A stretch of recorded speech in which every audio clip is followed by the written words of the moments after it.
I walked into the restaurant late and saw my fiancé at the table with our friends. He was laughing, saying, "I don't want to marry her anymore. She's just too pathetic for me." No one noticed me as I stood behind him. I took off my ring and set it down. Then I said, "You should tell them about Claire. Be honest. If you heard your partner laughing about your deepest insecurities with your friends, would you pretend it never happened? Or would you show them exactly what silence can do?" My name is Julia. I'm 31. I work in project management for a mid-sized tech company. Spreadsheet life. Long hours. The kind of job where you always have Slack open on your phone. I live in a 2-bedroom apartment with Eric, my fiancé.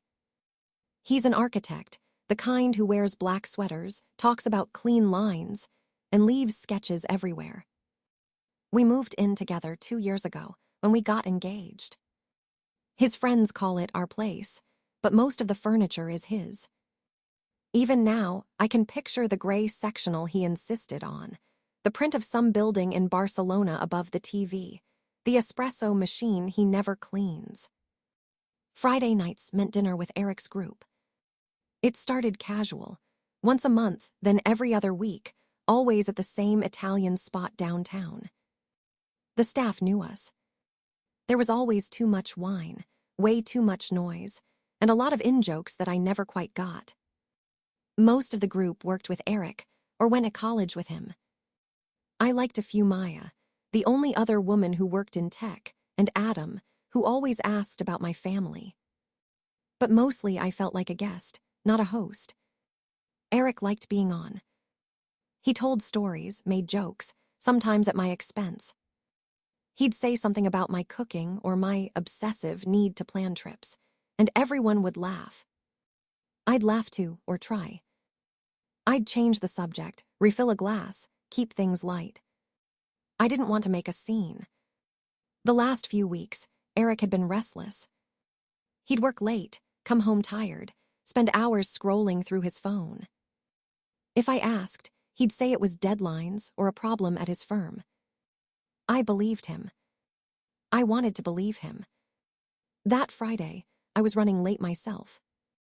A client call dragged on. My phone buzzed with texts from Eric. "Are you coming? They're all here." I hurried, told myself it was fine. I didn't know, walking into that restaurant, that everything I thought I understood was about to fall apart. The table at Luca's was set for 12, but only 8 of us had shown up so far. The air was thick with kitchen heat, and the kind of noise that happens when people who think they're close drink on a Thursday.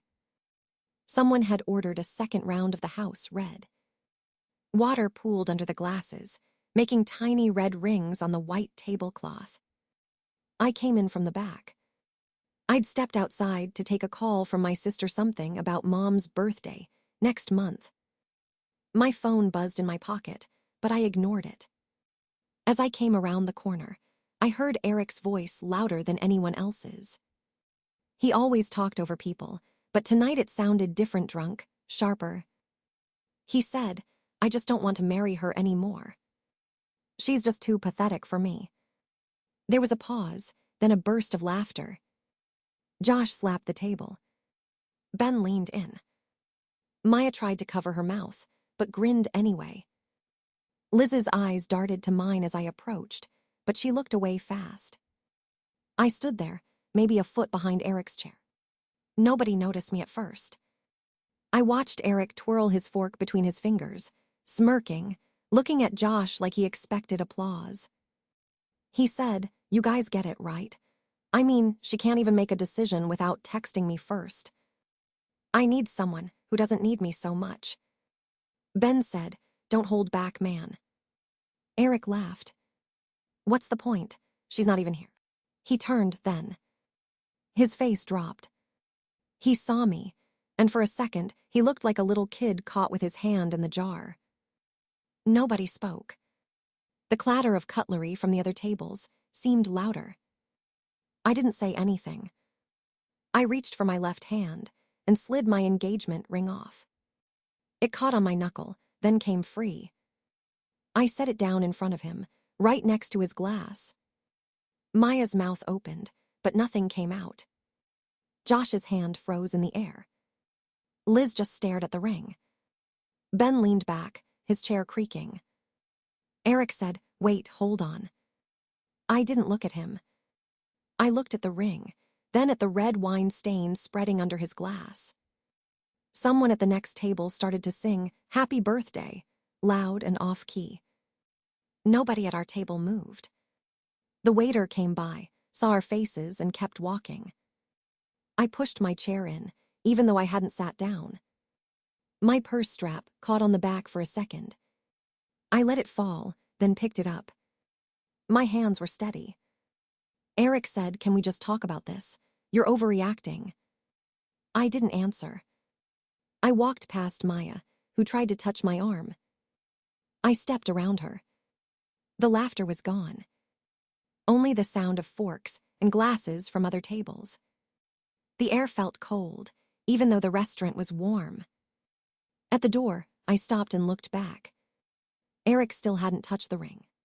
Liz had her hands in her lap, eyes fixed on the tablecloth. Ben stared at the floor. Josh looked at Eric, then at me, but didn't say anything. I left the restaurant without saying a word. My phone buzzed again. I kept walking, the street outside bright from the neon sign. The ring stayed on the table. My heart wasn't racing. I didn't feel anything at all. Just a sound in my ears, like the end of a song when the music stops, but no one claps. The door swings shut behind me, and I walk until I hit the curb. The air feels colder than it did an hour ago. I don't look back, but I hear the door open again. Eric's shoes scrape the concrete. He's behind me, breathing hard. "Jules, wait." He's reaching for my elbow. I don't move. He catches my sleeve, not my skin. "Jules, come on."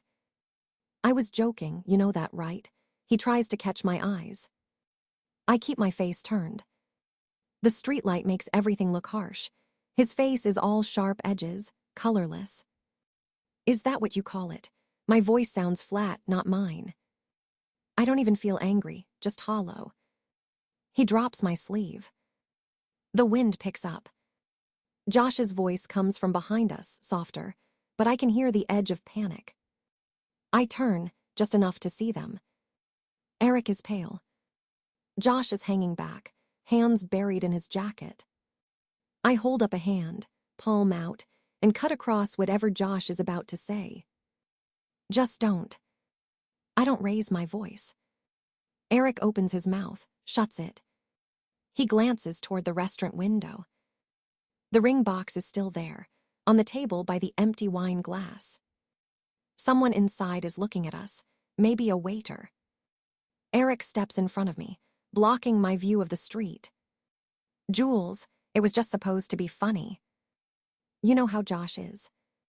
He nudges his friend, but Josh won't look at him. I can see his shoulders tense under his coat. "Funny." I try the word out, but it tastes wrong. I look down at my hands. They're shaking. I press them together to make it stop. Eric notices and tries to step closer. "Babes, look, I'll go back in and get the ring. We'll talk, okay?" He tries to sound gentle and reasonable, the way he does when he thinks I'm about to overreact. I meet his eyes. For the first time, he doesn't look sure of himself. "You thought this was a joke, all of it." I hear the words come out, slow and even. Eric glances at Josh, who finally looks up. "We just wanted to do something different," Josh says, voice tight. He shrugs, like he's not sure if he should defend Eric or himself. I watch them instead. I step away from Eric, out of his reach. My shoes make a scraping sound on the sidewalk. I hear a car pass, then nothing. "You embarrass me in front of everyone," I say. I don't raise my voice. They both stare at me. Eric's face twists. He looks younger, smaller. "Jules, it's not like that." I swear. He takes a step forward, but I hold up a hand again. He stops. Go back inside, I tell them. Get your ring. I don't want it. Not now. Not ever, maybe, but I don't say that part out loud. I can feel my pulse and my neck steady, but hard. Josh glances between us, then looks away. Eric reaches for my hand, stops when I pull it away. His fingers hang in the air, useless. Let me take you home, Eric says. His voice is quiet, almost pleading. I shake my head. I'll call a cab, I say. He looks like he wants to argue, but I don't give him the chance. I turn away, step farther down the block. I hear the restaurant door open and close again. They're gone, or pretending to be. I stand under the streetlight, watching my breath in the air. I press my hands together until they stop trembling. I don't move for a long time. Eric left his phone on the kitchen counter, face up. The screen lit up twice while I was putting away dishes. I didn't look at first. Then I heard the shower start down the hall. The light from his phone blinked again. I glanced. A message preview from Liz with a butterfly emoji. Tell her yet. I stood there with a plate in my hand. My thumb hovered, then pressed the side button. The phone was unlocked. He hadn't put on his code since coming home. I tapped the message, and the whole thread opened. I scrolled, not even breathing. The last few days were all there, then weeks, then months. Her name everywhere. The way she talked to him, it was casual but intimate. In one photo, my engagement ring sat in the center of his palm, the background unmistakably our bedroom dresser. The caption from Liz, she's clueless. Not for long. My hands were shaking, but I kept scrolling. There was a video from a month ago. He was filming me in the kitchen. I must not have noticed. Liz had replied, she has no idea. Eric wrote back, she'll find out soon enough, trust me. The texts weren't only about the affair. All of it spelled out, coded sometimes, but not enough to hide it from anyone who cared to look. I put the plate down quietly. The water was still running in the bathroom. I looked around our apartment, the couch we picked together, the painting his sister gave us, the pile of my shoes by the door. I felt outside of all of it, like I was in someone else's house. I kept reading. There was a thread from 2 weeks ago, after Eric had taken me to dinner for my birthday. Liz, did she like her little surprise? Eric, you mean the fake one or the real one? Liz, both. I laughed out loud, but the sound felt sharp and strange. He had sent her a photo of the two of us at dinner. My arm around him, smiling. Liz, you do look happy together. Eric, she's easy to fool. I heard the shower stop. I locked the phone and set it back exactly as I'd found it. My jaw hurt from how tight I was holding it. I washed my hands at the sink, staring at my reflection in the window. Eric came out a minute later, towel around his waist. He didn't look at his phone. He kissed my cheek like nothing was strange. I let him. I wiped the spot with my sleeve after he turned away. He poured himself a glass of water and asked if I wanted to watch a movie. I said I might go to bed early. He walked into the living room, scrolling his phone. I watched him read, pause, and then type.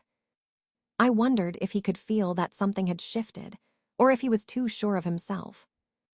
That night, I lay in bed and listened to him brush his teeth. I kept seeing the words Liz had written, she's clueless. Not for long.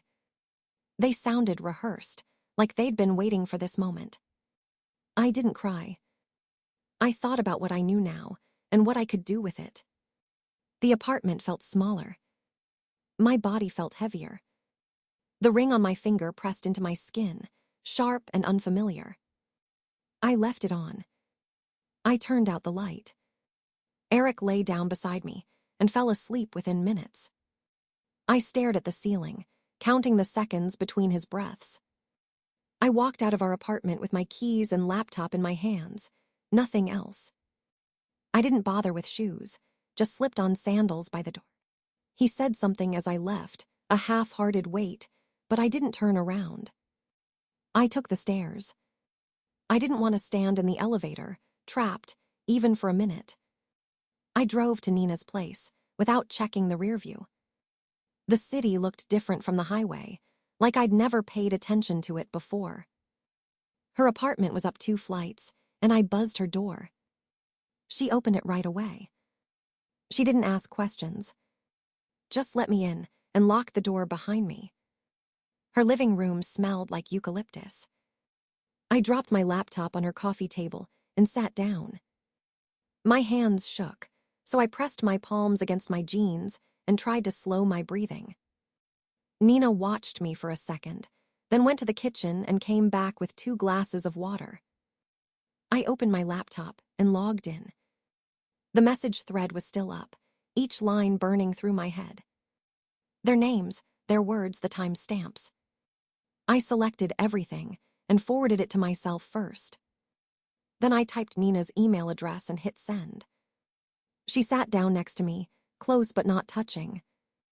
I pushed the laptop toward her. She scrolled through the messages. Her face stayed blank, but I saw her jaw tense. "You can't let them get away with this," she said. Her voice was low, almost flat. She finished reading and closed the lid, letting her hands rest on top of it. I tried to speak, but nothing came out. Instead, I opened my phone and checked the time. 2 hours since I left the apartment. I wondered if he was still there, or if he'd already called her. Nina reached for my hand, but I pulled away without thinking. I just needed space. She nodded and leaned back into the couch, eyes on the ceiling. "What are you going to do?" she asked. "I don't know." She waited. I could feel her wanting to say something, but she stopped herself. The silence was heavy. I counted the seconds, then stood up and walked to her kitchen window. Outside, someone was parking a black sedan. I watched him adjust his mirror and turn off the lights. "Do you want me to call Mom?" Nina asked from the living room.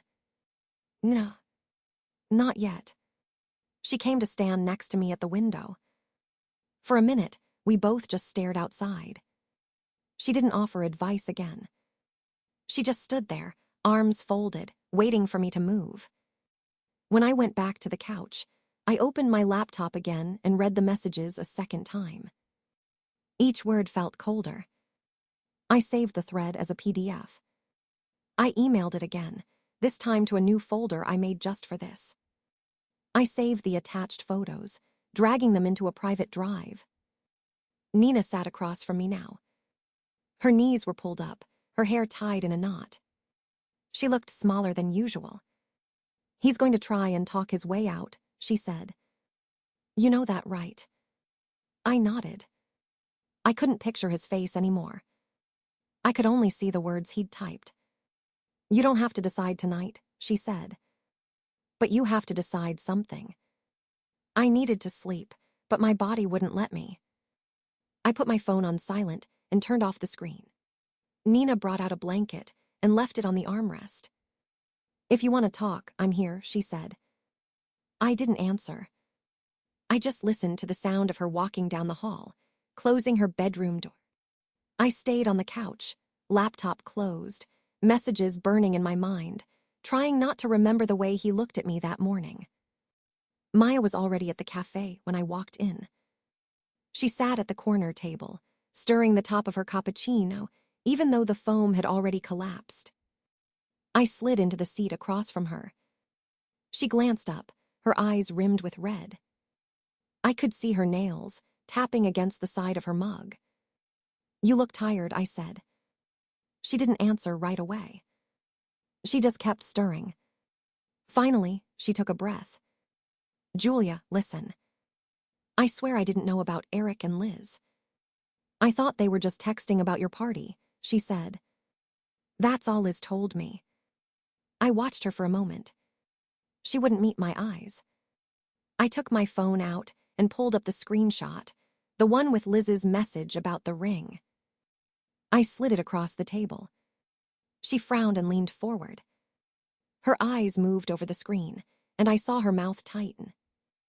She didn't say anything at first. She just set the phone down, pushed it back to me with one finger, and looked out the window. "I think Ben knew," she said after a while. Her voice was lower, almost a whisper. "He's been weird around Liz for weeks." I stared at her. I wanted to ask what she meant, but I just waited. She fiddled with her spoon.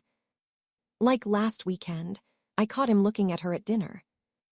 Not in a normal way. And he's been on his phone a lot. He told me it was work, but now, I don't know.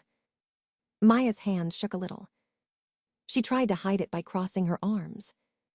"I'm sorry, Julia. I should have noticed something. I should have told you sooner if I thought it was more than just texts." I nodded. I wasn't sure what to say to that. The cafe felt cold, even though the heater clicked on. The barista called out a name, but nobody got up. Maya finally looked at me. "If you need anything, let me know, okay? I don't want to be part of this if something else is going on. I can talk to Ben," or she stopped herself. She looked embarrassed. I shook my head. "No," I said. "Don't talk to Ben." "Not yet." She bit her lip and nodded. I could see she was relieved not to get involved, but she still looked guilty. She kept glancing at the door, like she wanted to leave, but was waiting for me to say it was all fine. Her coffee sat untouched. I drank half of mine in silence. Maya tried to make small talk about her job, but it didn't land. I didn't ask about Ben again. I just watched the people outside, the way they hurried past the window with their coats pulled tight and heads down. After a few minutes, I stood up. Maya started to say something, but I cut her off. "I'm going to go," I said. "I have some things to do." She nodded, eyes wide. "If you need help," she said, "I mean it." I just nodded. I left her sitting there, her hands still wrapped around her mug, her wedding ring glinting in the gray morning light. I could feel her guilt following me out the door, but I didn't look back. I got back to my desk after lunch. The office was quieter than usual. Everyone had left for a meeting, so it was just the hum of the printer and the faint rattle of the air vent above my head. I opened my email and pulled up the last thread from the wedding venue. My hand hovered over the mouse. I clicked twice, attached a short note, and sent a request for the invoice and guest list. Nothing dramatic, just a routine follow-up. A few minutes later, the reply came. The venue manager sent a PDF with the invoice and a copy of the most recent guest list update. I downloaded it and opened the file. The first page was the inviseric's name in bold at the top, with my name in small print underneath. I stared at it for a second. He hadn't mentioned that he was the primary contact. It felt strange, but I pushed it aside. I scrolled down to the second page. The guest list was a table with columns for name, relation, RSVP, and notes. There was a note at the top. Per Liz's request, please update as below. The email chain was attached at the end. The sender was Liz's work address. She de-emailed the venue from her office account, not her personal one. I read the list. My aunt's name crossed out. My cousin's name removed. 2 of my friends from college, gone. There were red marks all through the bride's side column, but the groom's side was untouched. I scrolled down, reading the email Liz had sent. It was short and formal. Please update the guest list as attached. The bride's family has had some changes. Thank you, Liz. Her work signature was at the bottom, her full name, company logo, direct line. I printed the email chain and the new list. The pages came out of the printer, warm and slightly curled. I held them, reading the company logo at the top of the email again and again. She'd used her position at the venue's parent company to send the update. She hadn't even tried to hide it. I sat back and stared at the papers on my desk. She was using her job to cut out my family. I thought about the last few weeks. My aunt's confusion when she didn't get an invitation. My cousin sending me a careful text asking if she'd been uninvited. I'd told them it was a mistake. Now I saw it in black and white. I tried to remember if Eric had mentioned any guest list changes. He hadn't. He'd told me not to worry about the details, that Liz was helping out. I pictured them together at the venue tour, Liz with her folder and Eric nodding along. I tried to remember if I'd seen her typing on her work laptop that day. I put the papers in a folder and slid it into my desk drawer. The office was still empty. I looked around, half expecting someone to walk in and ask what I was doing. The silence was heavy. I checked the time. 10 minutes had passed since I'd opened the email. I picked up my phone and typed out a message to Eric. Did you or Liz change the guest list? Some people are missing. I didn't send it. I locked my phone and set it face down. I walked to the window and looked down at the street. People were walking to lunch, bags slung over their shoulders, talking and laughing. I watched them for a minute. I felt separate from it. I thought about the company logo at the top of Liz's email, the way the venue had responded so quickly to her request. I went back to my desk and opened my calendar. The wedding was 6 weeks away. I stared at the date. Liz had cut out people who'd raised me, my own family, like it was a spreadsheet. I took a deep breath and closed the folder. The printer was still warm. I left the pages inside the drawer and closed it quietly. My phone lit up with Ben's name while I was folding laundry. I almost let it go to voicemail. We hadn't spoken since the dinner. I didn't know what I'd say if he asked how I was, or if he apologized. But I answered. "Hey, Julia," he said. "You got a minute?" I sat on the edge of the bed. "Yeah." "What's up?" He took a breath. I could hear voices in the background, maybe his office or a cafe. "Look, I wasn't sure if I should call, but I need to tell you something. It's about that dinner. About Liz and Eric." I could feel my jaw tighten. "Go on." He lowered his voice. "They planned it, Julia. Liz called me the week before. She said Eric wanted to bring you, but she needed him to look single for her boss's fundraiser next month. She offered me money to come, act like I was your date, keep it easy. It wasn't about you or me. It was a setup." My hand shook, just a little. "Are you serious?" He sounded tired. "I wouldn't make this up. I didn't want to do it at first, but she sent me a payment. Said it was for my time. I'll forward you the receipt if you want." I said nothing for a few seconds. I could hear him breathing, waiting for me to react.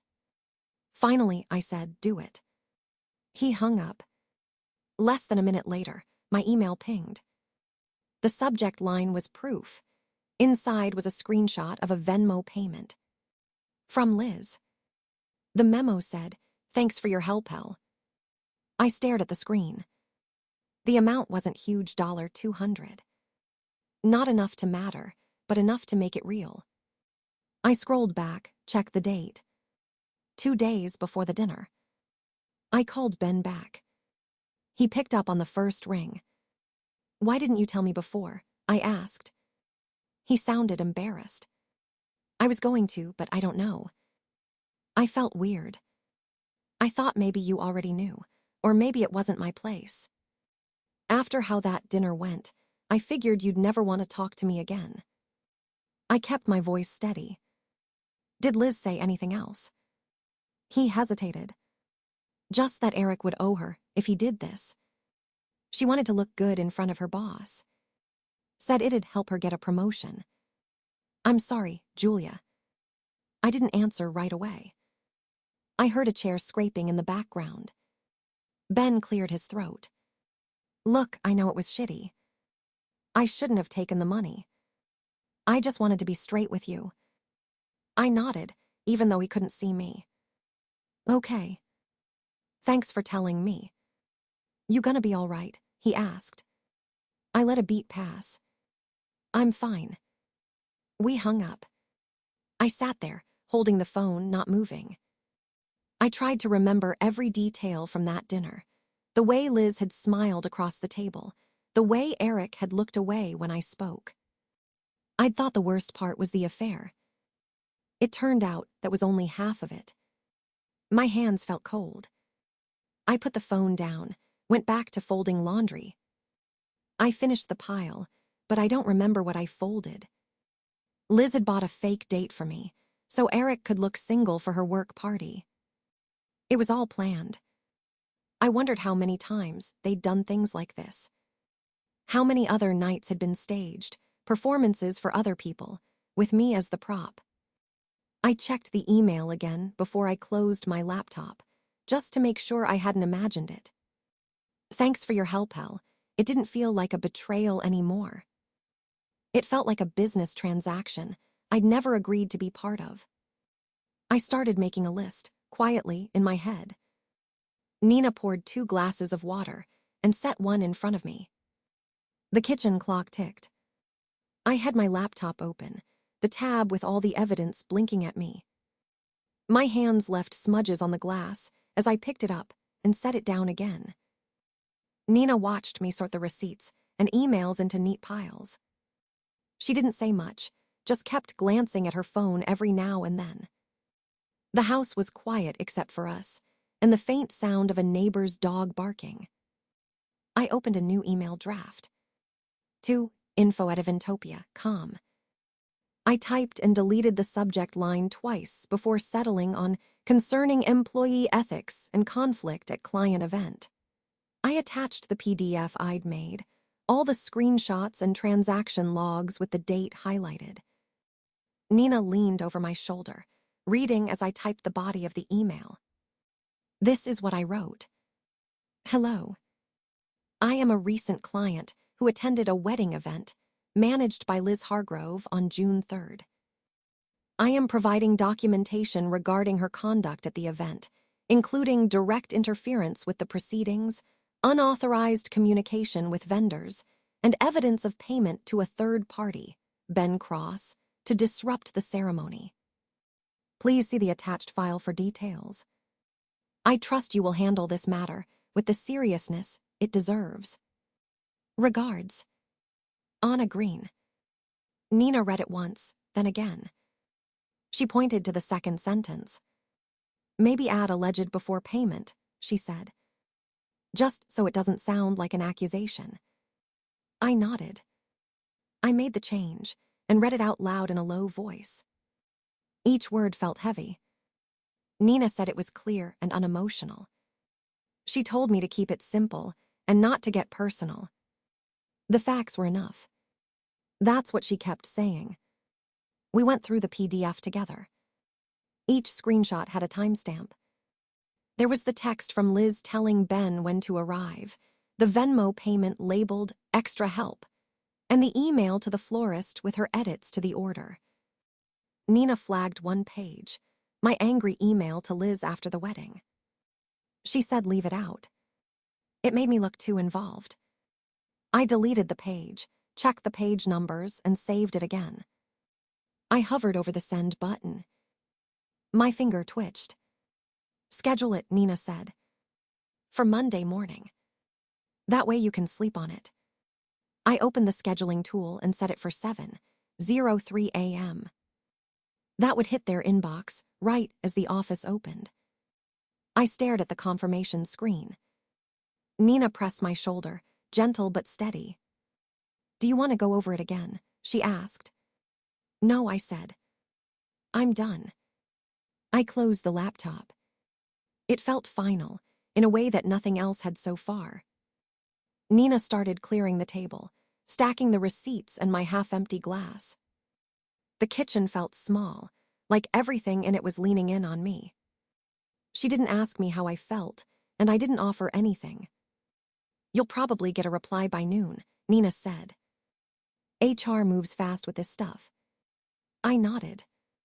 We didn't talk about what would happen to Liz, or what she might do when she found out. Nina just said she'd keep her phone close, in case anything got weird. I watched her load the dishwasher, the sound of ceramic on metal echoing in the quiet. My hands were cold, and I pressed them together on my lap, just watching her move around her own kitchen. We didn't turn on the television or music. The only sound was the dishwasher starting up, and then nothing. I sat there a while after Nina went upstairs, feeling the chair dig into my back. The scheduled email sat on the screen behind the closed laptop, ticking down the hours. Monday morning, I stared at my inbox before the office lights even came on. At 8:01, the scheduled email sent itself. I watched the outbox just to be sure. The subject line was simple: Ray, urgent invoice discrepancy. It went to HR, Liz's manager, and finance. I attached the invoice Liz had sent me, the email trail, and a short summary of the discrepancies. I CC'd myself. I didn't feel anything.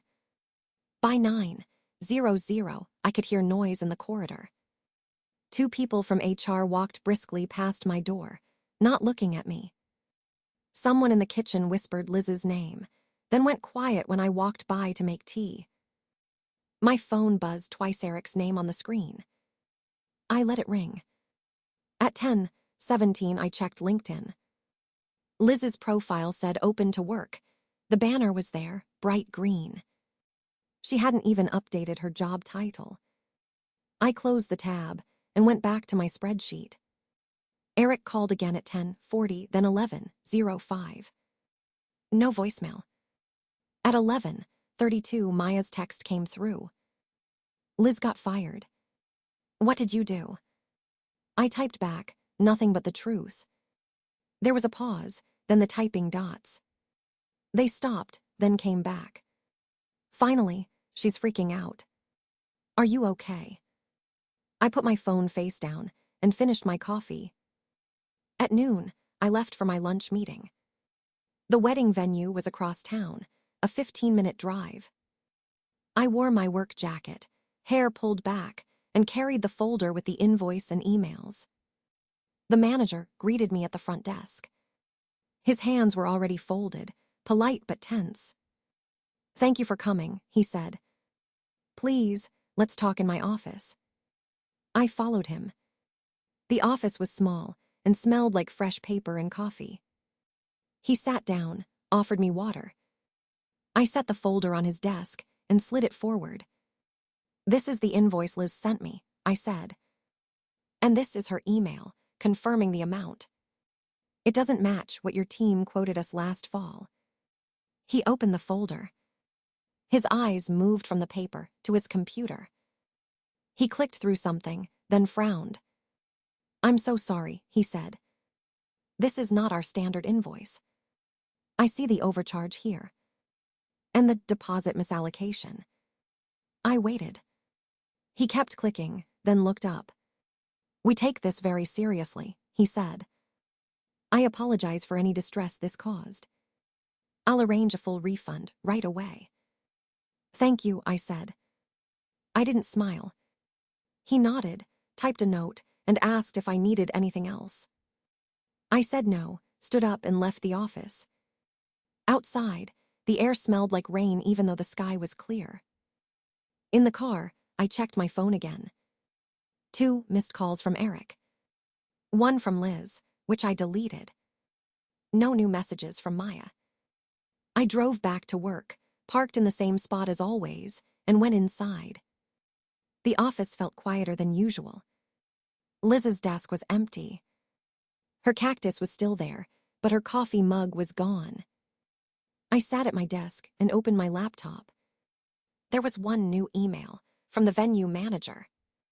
The subject said, refund confirmed. The amount was more than what Liz and I had agreed on. I forwarded it to my personal address, then closed my eyes for a second. People walked past my office, talking about meetings and deadlines. Nobody looked at me. The only sound was the air conditioner and the faint clicking of keyboards. I didn't feel hungry, but I ate my lunch because it was there. My phone kept vibrating on the nightstand. I let it go for a while, but after the fifth buzz, I turned it over and watched two words light the screen. You good? It was from Josh, one of Eric's friends, but someone I always got along with. He followed it up a minute later. Eric's a mess. I sat up, pulled on a sweatshirt, and scrolled. I had 20 new notifications, mostly group chats, a few old friends, some people I barely talked to. There was a photo from Ben. I tapped it open. It was a screenshot of the Friday crew chat, which had maybe 12 of us. Eric's name was all over the feed. Guys, please don't believe Julia's lies. She's twisting everything. I never said that about anyone. There were a few generic replies. Let's not fight, or can we talk about this? But no one was defending him. I could see people leaving the chat, one after another. The little X left the group, messages stacked up. Ben sent another message, just to me. He's losing his mind. Maya texted next. She sent a screenshot, too. It was a private message from Eric to her. He was blaming Liz for everything. He said Liz made up the stories, that he just went along. He wrote, I never wanted Julia to get hurt. Liz told me she hated her. Maya replied with a single thumbs down and forwarded my old messages screenshots I'd sent her weeks ago, showing the conversations with Eric and Liz both. There was no way out for him. I checked Eric's Instagram. His follower count was dropping, one every few minutes. People were unfollowing Liz, too. Their joint photos had comments now. This you, Eric, and not cool, man. No one was tagging me, but I could see the ripple. People I hadn't spoken to in months were sending me little hearts or just a quiet hey, hope you're okay. The group chat was falling apart. Someone changed the name to X Friday Crew. Someone else deleted the old photos. I watched the icons vanish, people leaving or muting the thread. It felt quiet, even with all the pings. Eric tried to call me once that night. I let it ring out. He texted instead, can we talk? I didn't reply. A minute later he tried, I'm sorry. Please. I put my phone face down. I thought about Liz. She hadn't messaged me, not since everything spilled out. I saw on her Instagram that she'd turned her comments off.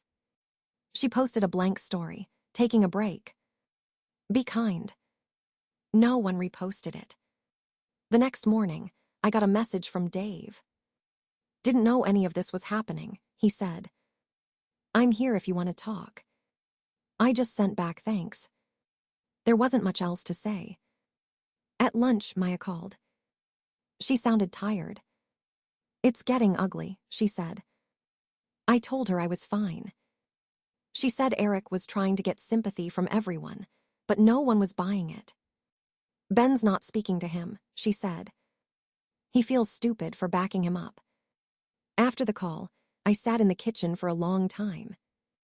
I kept thinking about the group, how it used to be. The weekends, the inside jokes, how everyone pretended everything was fine. It wasn't even anger now. Just space. That night, before I went to bed, I checked the group chat one last time. It was almost empty. Just me, Maya, Ben, and a few others. No Eric. No Liz. The last message was from Ben. Guess we start over. No one replied. Eric's boss called me at noon. I recognized the number from the missed calls last week, when I'd ignored it. I picked up, expecting something about insurance paperwork or the last HR form. She sounded steady. This is MS.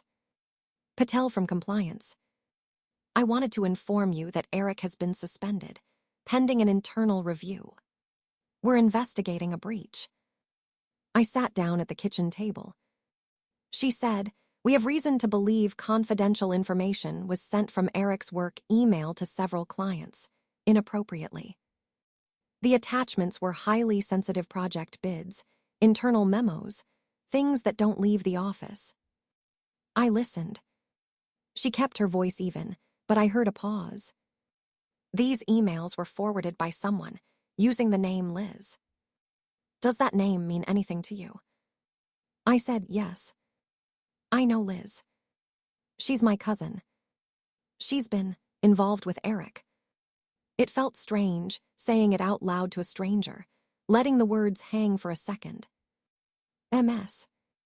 Patel cleared her throat. We're trying to understand how these files were accessed and why they were sent.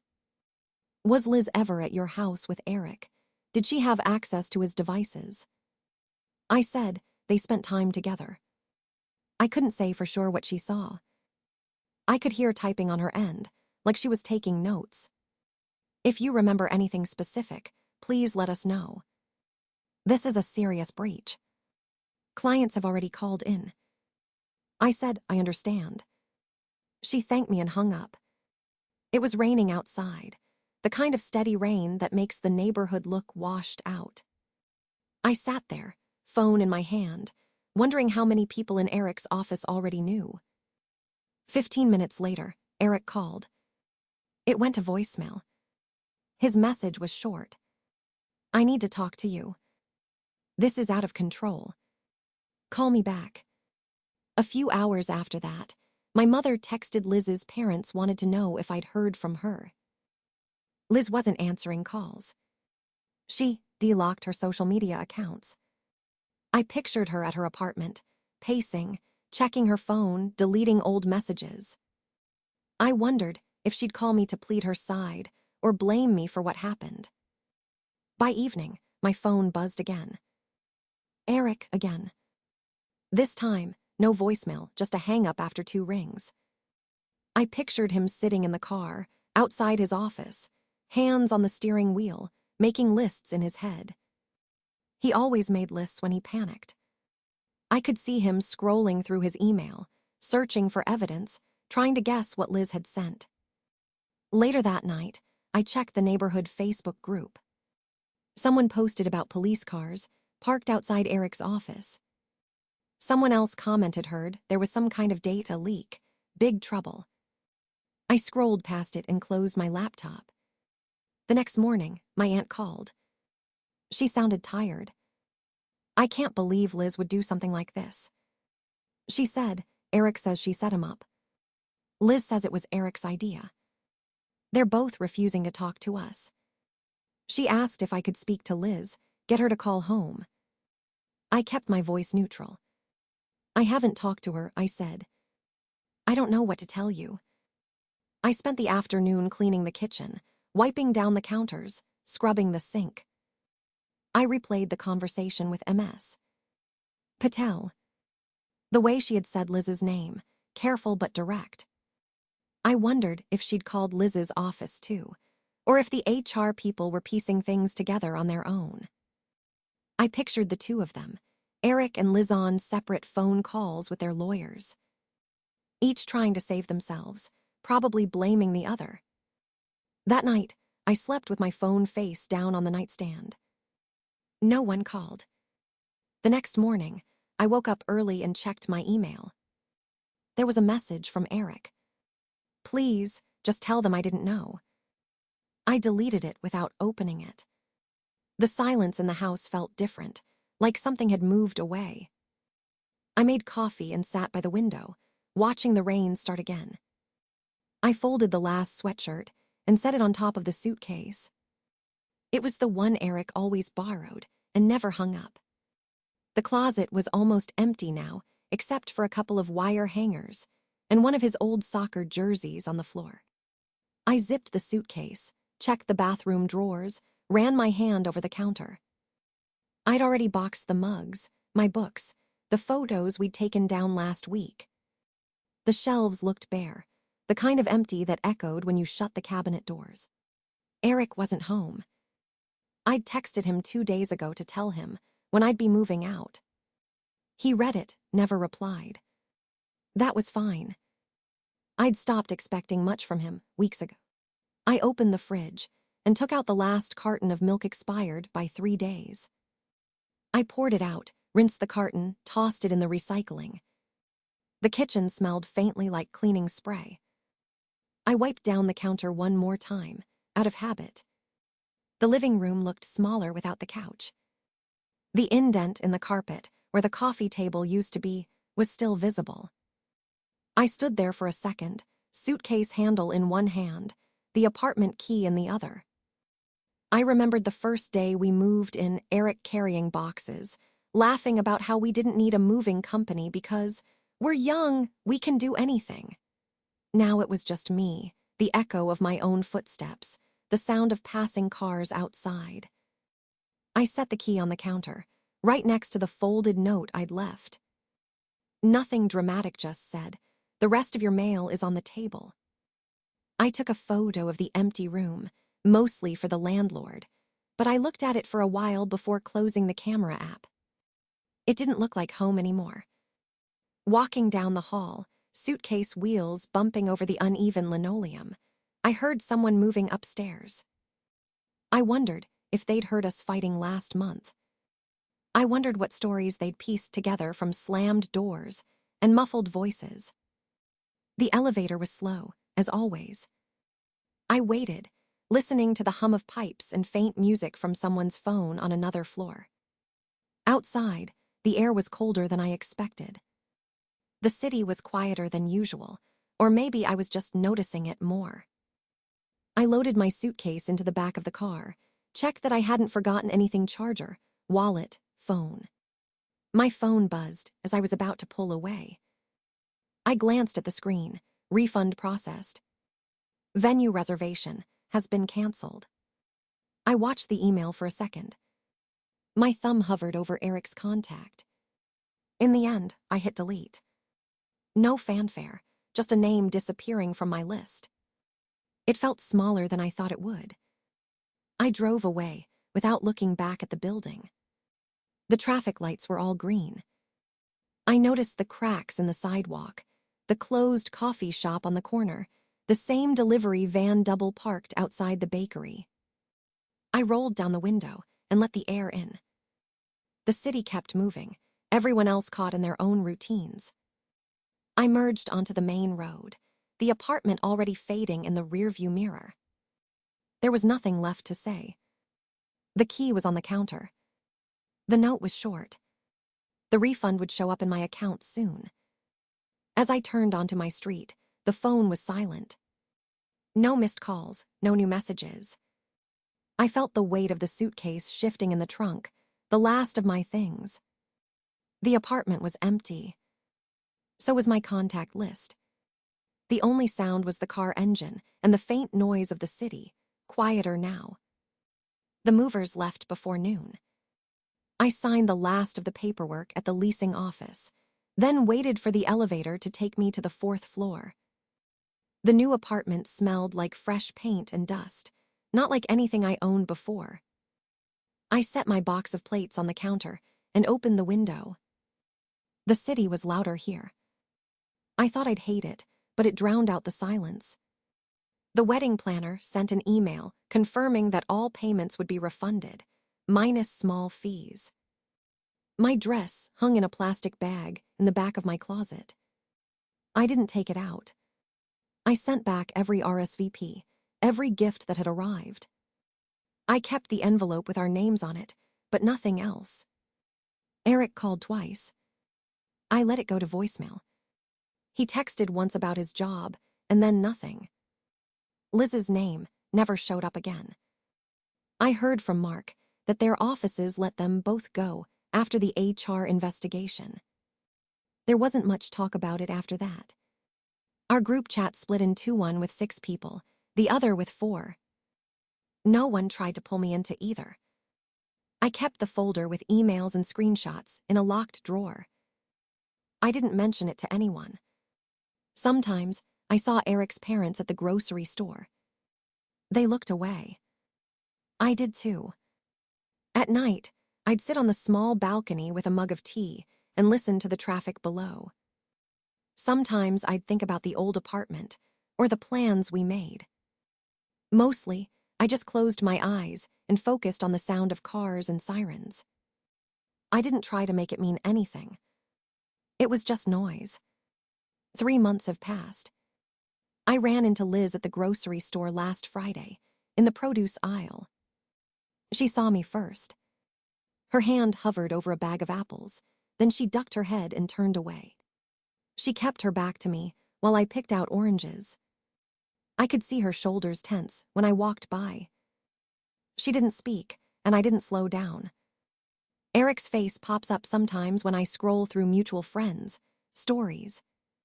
He's always with new people, now guys from his new office, women with bright hair and perfect smiles. In every photo, he's leaning in, laughing hard, a different woman next to him each week. His captions are all inside jokes and hashtags.